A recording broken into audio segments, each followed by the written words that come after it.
그리고 법적으로 대행의 지명권 행사를 막을 방법이 없다라는 그런 분석이 많이 나오더라고요. 그러니까 민주당이 지금 할 수 있는 게 딱히 없다. 우원식 의장이 인사청문회 요청을 안 받겠다라고 했는데 야당이 반대해도 청문 요청안을 보낸 지 21일이 되면은 임명이 가능하다. 그러니까 뭐 야당에서 지금 뭘 안 하겠다 하지만 한덕수 당 입장에서는 내가 지명하고 내가 임명할 거야 이렇게 해버리면 사실 할 수 있는 방법이 없다. 그런 식으로 보더라고요. 그러니까 그걸 두고 오죽 얼마나 괴롭혔으면은 그동안 탄핵하고 괴롭혔으면 이 사람이 이런 선택을 했겠냐. 예, 그렇게 보는 시선이 있는 그렇죠. 것 같습니다. 예. 뭐 말씀대로 규정이 없기 때문에 예. 현실적으로 막을 방법은 없을 겁니다. 근데 뭐 야당에서 가처분, 권한쟁의 심판 이런 걸 해볼 수 있겠지만 뭐 뒤에 좀 나오겠지만 이건 인정이 안 될 가능성이 높고요. 근데 뭐 다른 방법으로 다시 탄핵을 할 수도 있긴 하겠지요. 근데 예. 뭐 그것도 할 수 있을란지 상당히 의문이 있고요. 예. 아까 인사청문회 말씀드리면 인사청문회법에 명시되어 있는데요. 네. 권한대행이 인사청문 요청안을 보낸단 말이에요. 근데 20일 안에 청문회를 하지 않으면 청문회가 열리지 않아도 임명이 가능하다. 예. 이렇게 이제 법에 돼 있습니다. 그리고 이제 대법관과 달리 헌법재판관의 임명에는 국회의 동의가 필요 없기도 하고요. 그렇습니다. 예, 그렇습니다. 헌법재판관 임명에는 국회의 동의가 필요 없다라는 부분들 많은 분들 알고 계실 것 같습니다. 민주당이 일단 월권행위라면서 아까 이제 변호사님이 말씀하신 것 같이 권한쟁의 심판 및 효력정지 가처분 신청 등 법률적인 대응을 검토하고 있다라고 얘기를 하는데, 근데 국회가 또 권한 침해 당사자가 아니다. 그러니까 아니 국회가 이거에 대해서 무슨 권한의 침해를 받았냐라고 이제 많은 판단이 있어서 그래서 청구 주체에 해당하지 않는다라는 그런 분석도 있습니다. 예, 권한쟁의 심판은 자신의 권리를 침해받은 사람만 할 수 있단 말이에요. 그런데 지금 국회가 침해를 받은 것이 없고 굳이 이제 침해를 받을 주체를 생각해 보면 6월 3일에 선출될 차기 대통령이잖아요. 그래서 그렇죠. 국회는 원고 즉 청구 적격이 없을 겁니다. 그런데 임지봉 교수님이라고 계신데 서강대. 지난번에 한덕수 국무총리가 탄핵 심판에서 8대 0으로 인용될 거다. 이런 얘기를 하셨어요. 그러니까 좌편향 분인데 임지봉 교수까지도 이 원고 적격이 없을 거다. 이렇게 이제 동의하고 있더라고요. 민주당에서는 또 자신들의 국회 심의권, 즉 인사청문권, 인사청문을 할 권리가 침해됐다고 주장을 한단 말이에요. 또 자기들이 하면 되는 건데 뭐가 침해됐다는 건지 그거는 주장 자체로 말이 안 되고 또한 인사청문은 아까 설명드렸듯이 필수적인 요건이 아니라고 법에 규정되어 있어요. 그래서 인사청문권을 침해당했다고 권한쟁의 심판이 인용될 가능성은 뭐 거의 없다 이렇게 보입니다. 알겠습니다. 그리고 효력정지 가처분 신청에 대해서도 아직 기본권을 침해받은 개인이 없다. 그러니까 일반 국민 개인도 지금 기본권을 침해받지 않았으니까 이것도 헌법 소원을 낼 수 없다라는 그런 해석이 다수인 것 같고요. 김동연 경기도지사가 이런 얘기를 했습니다. 권한남용이다라면서 한덕수 대행 굉장히 강하게 지적을 했는데 이걸 또 직권남용으로 만약에 의율을 할 수 있을지 그 부분에 대해서 좀 궁금하더라고요. 예, 아까 그 조금 더 말씀드리면 가처분은 본안 사건이 있어야 한단 말이에요. 근데 본안이 권한쟁의 심판일 거고 권한쟁의 심판에서 국회나 일반 개인이 청구인이 될 수 없어서 당연히 가처분도 인정될 수 없을 겁니다. 그러니까 본안이 안 되면 가처분도 안 된다. 이건 뭐 당연한 거고요. 뭐 권한남용, 직권남용 이런 얘기 하셨는데 아직 확실한 판단이 나오진 않았지만 권한대행이 대통령 헌법재판관을 임명할 수 없다.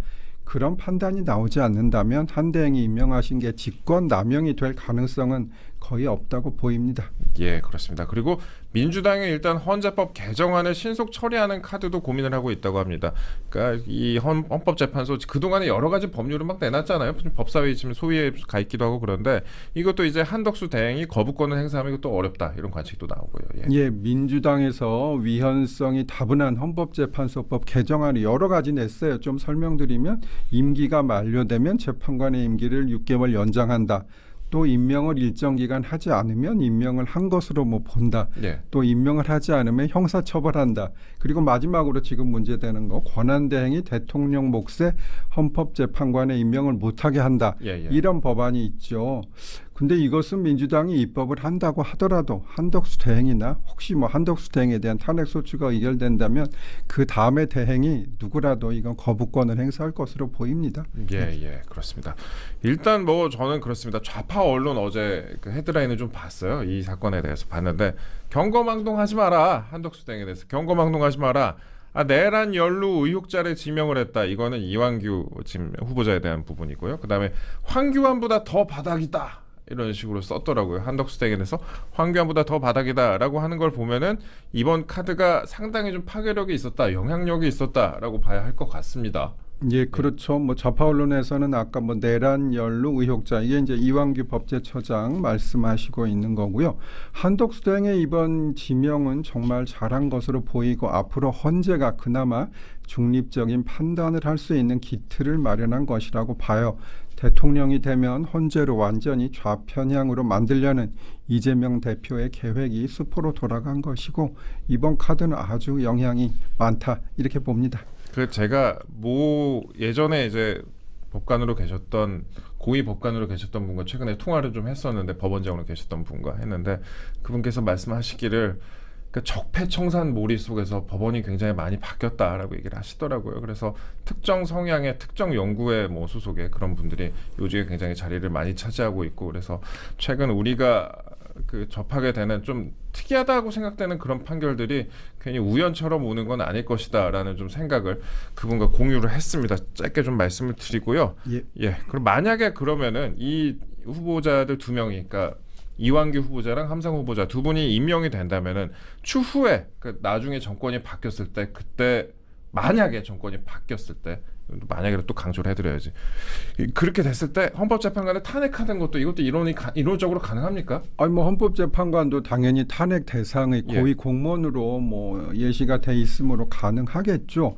근데 지금은 당연히 이분들이 헌법재판관 아니고 일한 것도 아니니까 지금은 뭐 절대 할 수 없는 거고 네. 임명된 후에 중대한 위법 사항이 있다고 주장하면서 할 수도 있겠지만 사실은 헌재 재판관들의 업무가 탄핵 당할 만큼 그런 사항을 만들기는 진짜 거의 어렵죠. 그러니까 이번에 이분들이 지명을 당했다는 것만으로는 탄핵을 할 수가 없는 거예요. 그건 당연히 할 수가 없습니다. 저는 오히려 실현 가능성이 없진 하겠지만 윤 대통령에 대한 탄핵 사건에서 지금 있는 헌법 재판관들의 위법 사항이 많다. 이렇게 생각을 해요. 그래서 이 재판관들이 오히려 탄핵을 당해야 하는 것이 아닌가. 예를 들어 수사 기록에 대한 송부촉탁을 허용한 거. 그렇죠. 이거는요. 결정문에도 전혀 아무 대답이 없어요. 그렇게 많은 사람이 얘기를 했는데 또 증거 능력에 관한 형사소송법 위반한 거. 이거는 저는 법 위반이라고 봅니다. 이번에 그러니까 윤석열 대통령 탄핵 심판 과정에서 사실 여러 가지 절차적인 문제점이 거론이 됐었고 이 부분에 대해서 이제 변호사님 말씀하신 거는 그 당시에 위법을 저지른 재판관들에 대해서 여러 가지 좀 어떻게 보면은 탄핵 절차를 진행할 수도 있을 것이다라고 말씀하셨습니다. 사실 그렇죠. 이번에 그 헌법재판소에서 탄핵 심판을 진행을 하면서 뭐 워낙 여러 가지였잖아요. 그 변호사님 말씀하신 것도 그렇고 절차적으로도 이게 기일을 일주일에 2번씩 열고 그 다음에 뭐 3분 정도 얘기하고 있다고 하는데 그것도 막아버리고 그 다음에 뭐 초시계까지 동원하고 이 초시계는 진짜 제가 많은 법관 출신들께 여쭤봤는데 이건 듣도 보도 못했다고 말씀하시더라고요. 근데 그런 건 이제 법정 관행이니까 위법이다 명확히 좀 하기는 그런 면이 있기는 하죠. 근데 이제 제가 든 거는 법 위반 사항을 든 겁니다. 그렇습니다.